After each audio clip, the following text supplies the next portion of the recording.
প্রিয় দর্শক, আপনারা জানেন ইরানকে বিভিন্নভাবে ধরাশায়ী করেছে যুক্তরাষ্ট্র।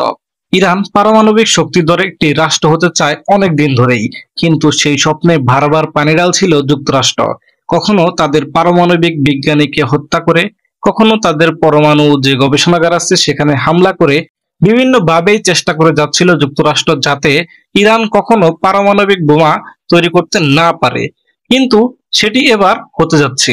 যুক্তরাষ্ট্র ও ইরানের মধ্যে একটি ন্যায্য পারমাণবিক চুক্তি চায় মস্কো, অর্থাৎ রাশিয়া। রাশিয়ার প্রেসিডেন্ট ভ্লাদিমির পুতিন ইরানের প্রেসিডেন্ট মাসুদ পেজেশকিয়ানকে একথা জানিয়েছেন। তাছাড়া দেশ দুইটির মধ্যে চলমান পারমাণবিক আলোচনা এগিয়ে নিতে সহায়তা করতে চায় ক্রেমলিন। ক্রেমলিন আরো জানিয়েছে, আন্তর্জাতিক আইনের নীতির বিরুদ্ধে একটি ন্যায্য চুক্তিতে পৌঁছানোর লক্ষ্যে এই আলোচনায় অবদান রাখতে চায় রাশিয়া।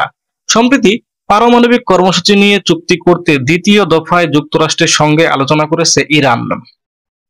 19 এপ্রিল ইতালির রাজধানী রোমে এই বৈঠক অনুষ্ঠিত হয়। এর আগে 12 এপ্রিল ওমানের রাজধানী মস্কোতে প্রথম দফায় বৈঠক করে তেহরান ও ওয়াশিংটন। হোয়াইট হাউসে দ্বিতীয় মেয়াদে ফিরেই প্রেসিডেন্ট ডোনাল্ড ট্রাম্প নানা পদক্ষেপ নিতে চলেছেন ইরানের বিরুদ্ধে। ইরান যাতে পারমাণবিক শক্তি অর্জন করতে না পারে সেই লক্ষ্যে একের পর এক নিষেধাজ্ঞা আরোপ করেছেন তিনি। এমনকি বিভিন্ন সময় ইরানকে সামরিক অভিযান চালানোর হুমকিও দিয়েছেন ট্রাম্প প্রশাসন। কিন্তু এই হুমকি, দামকি কিংবা কোনো ধরনের সামরিক পদক্ষেপ নেওয়া, এই সবই আসলে মিথ।